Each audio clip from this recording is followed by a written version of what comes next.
Gravando? Funcionando?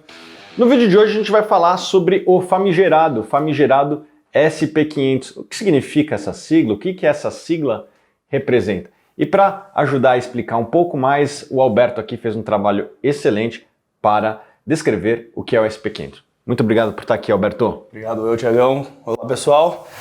Então, nesse vídeo, se vocês ficarem até o final, vocês vão entender o que é o SP500. Bom, o SP500 é um índice composto por uma cesta com as 500 maiores empresas disponíveis no mercado de ações dos Estados Unidos. SP significa Standard & Poor's, que são os nomes das duas companhias financeiras que se fundiram lá em 1941. O SP500 foi lançado em 3 de abril de 1957. Hoje em dia, a corporação que é responsável pelo índice tem o nome de S&P Global. Em geral, as pessoas usam as variações do SP500 como uma aproximação para entender como está ou como foi a performance do mercado acionário dos Estados Unidos. Ele é útil aos gestores de fundo, onde as rentabilidades são comparadas ao SP500 para entender se eles estão tendo retornos melhores do que o mercado. E, por exemplo, aqui no Brasil, os gestores de fundo eles usam frequentemente o Ibovespa aí, como esse benchmark para comparação. Então, se o SP500 cai 40%, assim como aconteceu em 2009, mas um gestor de fundo cai 30%, a gente tem que esse gestor teve uma performance boa relativa, batendo o mercado. E Alberto, como é que faz para uma empresa entrar no SP500? Bom, existem alguns fatores que a empresa tem que cumprir aí para ela poder se eleger para o índice SP500. Número 1, as empresas têm que ser domésticas dos Estados Unidos. Doméstica dos Estados Unidos. Dos Estados Unidos, tá. Exatamente. Porque a Petrobras é doméstica do Brasil. Toda empresa é doméstica em algum lugar. De fato, elas têm que ser domésticas, ou seja, situadas nos Estados Unidos. Sede fiscal. Sede fiscal, exatamente. Elas têm que reportar aí o 10K. O que é 10K? O 10K, o famoso aí, é o relatório anual das empresas que elas têm que reportar aí para a SEC, a Securities Exchange Commission dos Estados Unidos. E muitos 10K tem 10K de página. Eles são gigantes. Tem algum terceiro critério? Bom, Quarto, quinto, sei lá? O terceiro critério é que a empresa tem que ter majoritariamente seus ativos permanentes e sua receita proveniente dentro dos Estados Unidos, apesar de ser um critério subjetivo. E Alberto, como é que é calculada a ponderação de cada um dos 500 ativos que estão dentro do SP500? Bom, o peso por ativo é equalizado no SP500 com base no valor de mercado, só que ajustado perante o float das ações. Eles só medem as ações disponíveis ao público, sem contar grupos de controle e agências do governo. Lembrar que as maiores empresas dos Estados Unidos têm um controle bem pulverizado, né? Você pega uma empresa como a Apple, o maior acionista fora os fundos passivos gerenciados por Vanguard, BlackRock, é a Berkshire Hathaway, que tem 5% aproximadamente. Então as empresas americanas elas têm uma base bem dispersa de capital. A própria Microsoft, o fundador, o Bill Gates, vendeu as suas ações e hoje tem menos de 5%, né? Então as empresas americanas elas têm essa característica de terem as suas ações pulverizadas entre diversos investidores. De fato. Bom, e aqui a gente pode dar, por exemplo, a composição em 30 de setembro para o SP500. Portanto, sim, o SP500 ele é recalibrado trimestralmente, então a última composição que a gente tem disponível foi a de 30 de setembro, ela estava a seguinte. Em primeiro lugar, com maior representatividade, a Microsoft, com 4,28% do índice. A Apple, com 3,84%. Em seguida, a Amazon, com 2,91%. Depois, o Facebook, com 1,73%. A Berkshire Hathaway, a empresa do Warren Buffett, com 1,64% de participação. Repete aí, Berkshire Hathaway, gostei do accent. A Berkshire Hathaway. Depois o JP Morgan, com 1,52%.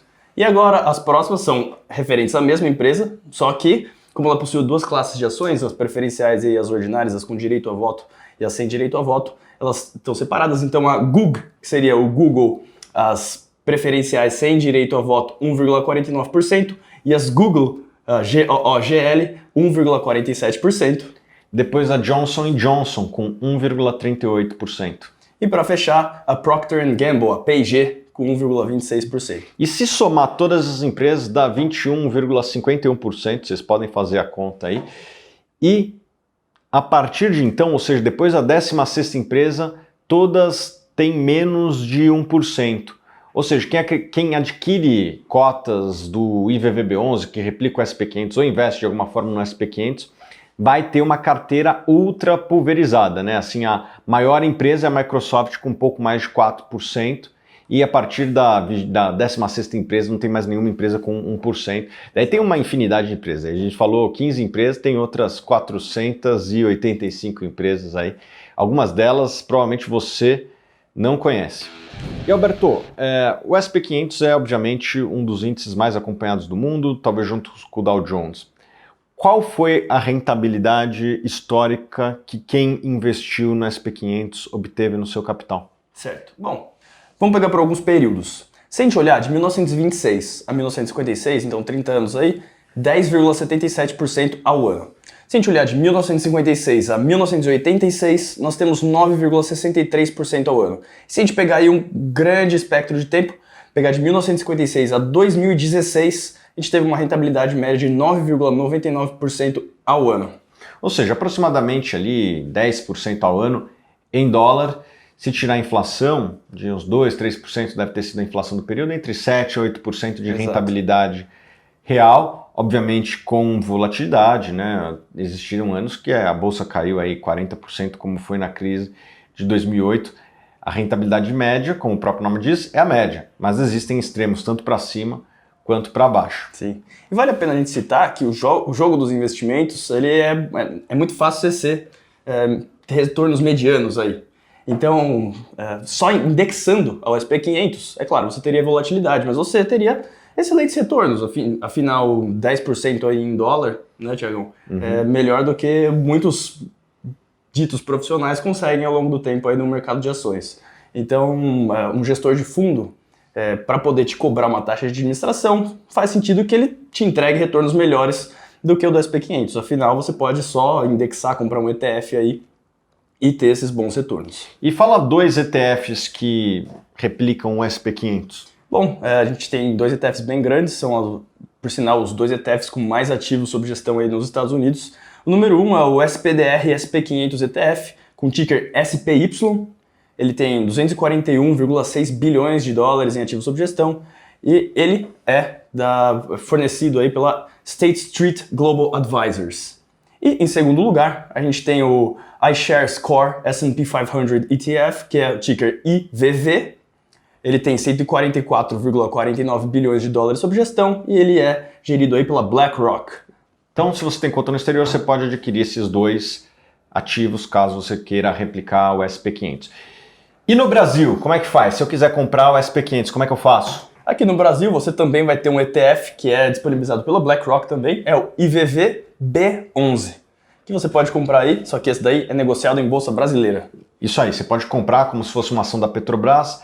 O lote mínimo são 10, né? Isso. Então, a cota aí no momento que a gente está gravando está por volta de R$130. 10 vezes 130, quanto que dá?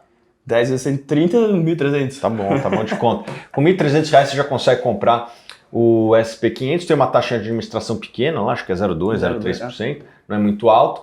O IVVB11. Alguém pode perguntar, Thiago, quando eu compro o IVVB11 e o dólar sobe, o que acontece com as cotas do IVVB11? Eu estou investindo em real, pô, tá lá negociado na tela a real. Você compra por R$130. O que acontece quando o dólar dispara? Tudo mais constante. Se o S&P 500 ficar ali aonde está e o dólar disparar. O ganho cambial. Exatamente. Então, quando você compra um ativo no Brasil, mas que ele tem uma indexação em dólar, no caso do S&P 500, se o dólar dispara, ele tende a subir junto com a valorização do dólar. Tá bom, pessoal? Tem outra dúvida frequente. E os dividendos, se você comprou aí o EVB? Por que eu vou comprar e não ganho dividendo? Você recebe os dividendos, mas eles não caem na sua conta em dinheiro. Eles são reinvestidos automaticamente em mais cotas do próprio ETF. Exatamente. Então é isso, pessoal. No vídeo de hoje a gente fez um passo a passo aí para você entender melhor o que é o S&P 500. O Alberto aqui preparou também um livro de iniciação, caso você queira investir no exterior, um e-book gratuito, está aqui no link abaixo, só clicar. Muito obrigado pela sua presença, Alberto. Eu que agradeço, obrigado pessoal pela atenção, espero que tenham gostado. E se você gostou desse vídeo, faz o quê? Dá um like, se inscreve no canal, ativa a notificação e vamos embora. É isso aí, nos vemos nos próximos vídeos.